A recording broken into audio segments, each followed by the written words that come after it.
பண்டைய காலத்தில் சோழ நாட்டில் இருந்த அழகான கடற்கரை நகரம் பூம்புகார்.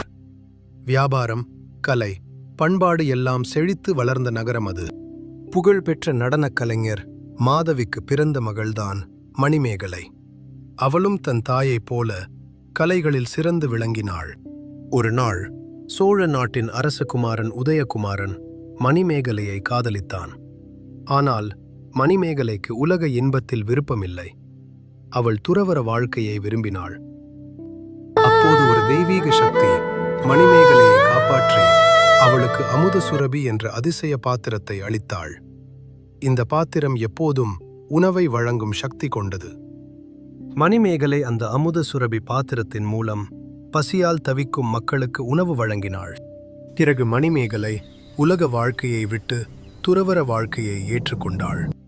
இந்த கதை நமக்கு கருணை, அன்பு, தர்மம் ஆகியவற்றின் முக்கியத்துவத்தை கற்றுக் கொடுக்கிறது.